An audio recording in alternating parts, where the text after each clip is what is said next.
Olá amigos, sejam bem-vindos aqui na linha de contato. E você que está conhecendo o canal agora ou você que já conhece, mas ainda não se inscreveu, considere aí a possibilidade de se inscrever, curtir, compartilhar e comentar o nosso trabalho.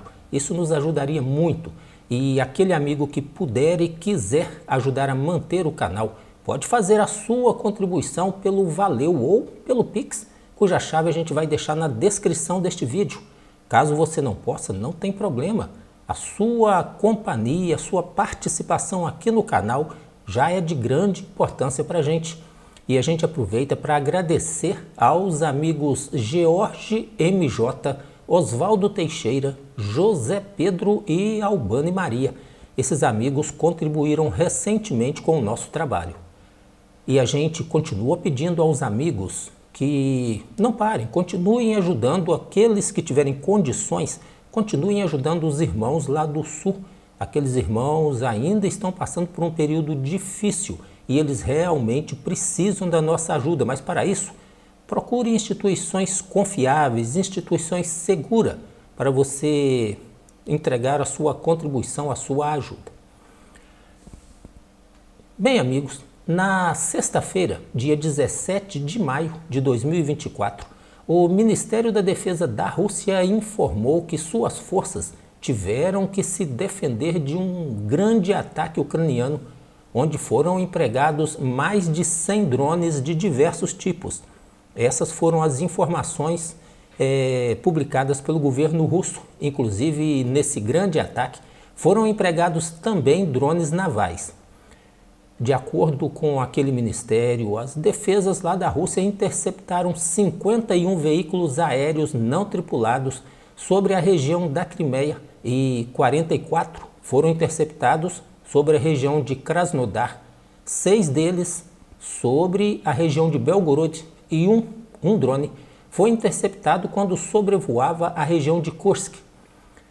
Eles também informaram que a aviação naval e os navios de patrulha da Marinha Russa destruíram 6 drones navais ucranianos que pretendiam atingir alvos lá no Mar Negro. As regiões russas de Voronezh, Belgorod, Kursk e Bryansk são frequentemente atingidas por ataques ucranianos que para isso utilizam obuseiros, foguetes, drones e mísseis que são utilizados para atingir alvos civis e militares lá do outro lado da fronteira, dentro do território russo. Como eu já disse em uma outra publicação, vem atingindo alvos russos há muito tempo, mas a gente quase não vê esse tipo de informação na mídia, na grande mídia, essa mídia tradicional aí. Então, os ataques sempre ocorreram e ultimamente aumentaram, vão aumentar ainda mais com a chegada da ajuda militar, vinda agora dos Estados Unidos, esse pacotão que foi aprovado. A Europa se mobilizou para fornecer uma grande quantidade de munições para a Ucrânia. Então, a previsão é de que esses ataques às cidades russas na fronteira a alvos civis deve aumentar a partir de agora. Ainda no dia 17 de maio, o governador lá da Crimeia usou sua conta no Telegram para informar que a cidade de Sebastopol e também a grande base naval situada ali naquela cidade foram alvos de diversos drones lançados pelos ucranianos.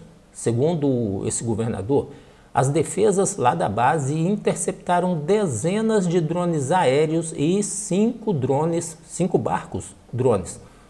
Algumas mídias informaram que esta sequência de ataques representam o maior ataque de dispositivos remotamente pilotado, remotamente controlado, de que se tem conhecimento. Algumas mídias disseram que os ucranianos usaram mais de 80 desses dispositivos remotamente controlados, enquanto que outras estão informando que, na verdade, foram mais de 100 drones utilizados pelos ucranianos. Um dos drones aéreos ucranianos responsáveis por grande parte desses ataques se chama Lyuty. e foi utilizado na tentativa de atingir alvos lá no porto de Novorossiysk, dentro da Federação Russa. Esse porto fica a aproximadamente 350 quilômetros da linha de frente, então ele é um drone com grande alcance. Ele também foi utilizado contra a refinaria de Tuapse, que fica a aproximadamente 450 quilômetros da linha de frente. É um drone que parece que está disponível em boa quantidade para os ucranianos. É fabricado lá na Ucrânia e, como pode se ver pela informação aí, ele tem um alcance considerável, podendo atingir alvos importantes bem dentro do território russo. O ataque do dia 17 durou horas e foram utilizados dezenas de drones que às vezes seguiam a mesma trajetória. Tem vídeo aí mostrando drones seguindo em fila, seguindo um atrás do outro, sem serem interceptados pelas defesas antiaéreas dos russos. Esses drones rápidos e com um alcance que, segundo algumas pessoas, pode chegar a até 800 quilômetros, não temos confirmação, mas tem mídia por aí dizendo que eles podem alcançar alvos a até 800 quilômetros de distância dentro do território russo. As informações que a gente tem dão conta de que o Lyut é uma cópia dos drones Bayraktar TB2, que, se você forçar um pouquinho a mente aí, vai se lembrar que lá atrás, lá no começo do conflito, foi fornecido pela Turquia para a Ucrânia e participou de grandes ações contra os russos. No início, os russos tiveram dificuldade de se defender dos ataques dos Bayraktar TB2. Com o passar do tempo, os russos foram se adaptando e conseguiram neutralizar de vez esses drones. Tanto é que eles praticamente sumiram daquele cenário, mas causaram grandes estragos no início de sua operação. Algumas avaliações que a gente viu por aí apontam para a possibilidade desses drones estarem sendo construídos lá na Ucrânia, como eu já disse antes, com a assistência de profissionais, de engenheiros turcos fornecidos lá pela fábrica do Bayraktar. Existem avaliações dizendo que sozinhos os ucranianos talvez não teriam capacidade de desenvolver e construir esse drone em tão pouco tempo. Não tem nada confirmado, porque, é claro, ninguém vai confirmar. Os turcos não vão falar que mandaram profissionais lá para a Ucrânia para fazer drones para atingir alvos russos. Os ucranianos também não podem falar, porque de repente tem um acordo de confidencialidade com os turcos. Mas tem uma vertente aí que diz que tem sim a mão turca por trás da fabricação desses drones do Lyut. Também a gente viu nesses últimos ataques, esses últimos 3 dias por aí, uma grande atividade dos drones navais. Inclusive a gente chegou a ver drones navais equipados com mísseis ar-ar, mísseis normalmente empregados por aviões, por caças. Os ucranianos conseguiram adaptar 2 desses mísseis em um desses drones, provavelmente para tentar fornecer proteção contra helicópteros, que são aeronaves de menor desempenho. De repente, acham que esses drones equipados com mísseis poderão defender outros drones na mesma área de ações defensivas de helicópteros russos. O governo da Rússia informou que diversos desses drones navais foram abatidos enquanto se dirigiam em direção aos portos lá da Crimeia. Os russos têm empregado os helicópteros da Marinha para patrulhar o Mar Negro nas proximidades da Crimeia. É uma das formas encontradas, uma das formas até eficiente para poder neutralizar esses drones. E os russos estão tendo um relativo sucesso em neutralizar os drones navais ucranianos utilizando helicópteros. Quando eles são encontrados, quando os helicópteros encontram esses drones, eles são neutralizados com o emprego de fogo, de metralhadora e de canhões de pequeno calibre, canhões orgânicos destas aeronaves. Isso é uma coisa, a meu ver, arcaica. Poxa, não conseguiram desenvolver um sistema de detecção para neutralizar esses drones ou algum tipo de arma guiada, um míssil guiado que pudesse, com tanta tecnologia que a gente vê sendo empregada, solucionar o problema dos ataques aéreos, parte dos problemas, criando aquele kit de planeio que é acoplado à bomba. Aquilo, você não tem ideia do quanto aquilo está sendo útil aos russos na campanha de bombardeio de regiões na linha de frente. É um sistema econômico e muito eficiente. Ele entrega uma bomba FAB muitos quilômetros atrás da linha de frente, mantendo a aeronave em relativa segurança e com uma grande precisão. E é um dispositivo barato. Será que ainda não conseguiram? Faltou vontade? Faltou conhecimento para desenvolver uma forma eficaz de se defender desses drones? Porque, poxa, eles detectam os drones utilizando barcos de patrulha, helicópteros, e na hora de neutralizar os drones, eles não têm um dispositivo, um equipamento eficiente. Eles têm que disparar contra os drones com metralhadoras ou canhões. Penso eu que essa situação é uma situação realmente que denota ineficiência de algum setor russo que deveria prover defesa da sua frota ali no Mar Negro. Não tem nem frota mais no Mar Negro. Esses drones expulsaram a frota russa do Mar Negro.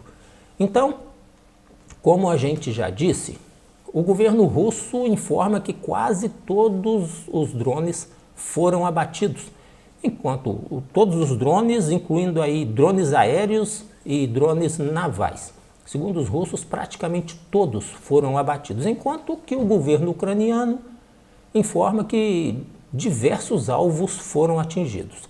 Isso é normal e a gente já se acostumou com isso. Um governo passa uma informação, o outro passa outra. Antes deste ataque de drones, a base aérea de Belbek, na Crimeia, já havia sido alvo de 2 ataques consecutivos realizados com o emprego dos mísseis ATACMS. Mísseis esses recém-chegados lá dos Estados Unidos e que são portadores de submunições clusters. As informações que temos, dados de satélites, mostram que realmente os ataques foram eficientes e, de acordo com essas informações, de acordo com veículos de mídia, 2 MiG-31, um Su-27, um depósito de combustível e unidades de sistemas de defesa aérea foram destruídos nesses ataques. Então foram eficientes. O MiG-31 é um ativo de grande valor no esforço russo. Então perder um MiG-31, mas tem outros em estoques, podem ser preparados. Tem sim, as informações que temos é que tem MiG-31 estocados, mas não estão voando. É preciso tempo, é preciso dinheiro, é preciso preparar. Então, os ATACMS deram prejuízo aos russos, foram eficientes, pelo menos nesse ataque aí contra Belbek. E a gente tem informações sobre diversos feridos e também sobre vítimas fatais lá em Belbek. Recebemos imagens que dizem ser de drones navais que foram abatidos. E entre estas imagens, a gente pode observar os restos de um daqueles drones equipados com os mísseis, como eu já disse antes, com os mísseis AR-73. Isto aí, esses ataques, a utilização constante de drones para atingir o território russo, evidencia mais uma vez a dificuldade que as forças russas estão tendo de proteger seus ativos importantes dos ataques dos pequenos e pouco sofisticados drones ucranianos.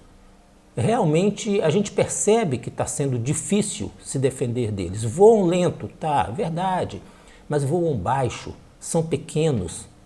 Então seria preciso uma grande rede de detecção para poder detectar esses pequenos drones a tempo de os abater antes que atinjam seus alvos. Já poderia ter sido feito? A gente acha que alguma coisa já poderia ter sido feita. E não é eu quem imagino, só eu que imagino, não. Quase todos os veículos que avaliam essa situação também pensam assim. Pois é, amigos, o ataque a Novorossiysk é considerado importante do ponto de vista estratégico, pois depois de iniciados os ataques ao porto de Sevastopol, vários navios da frota do Mar Negro buscaram abrigo lá naquele porto, lá em Novorossiysk. Mídias ucranianas relataram que instalações no porto principal, pelo menos um terminal de petróleo, setores de transporte público naquela região e também de eletricidade da cidade foram atingidos.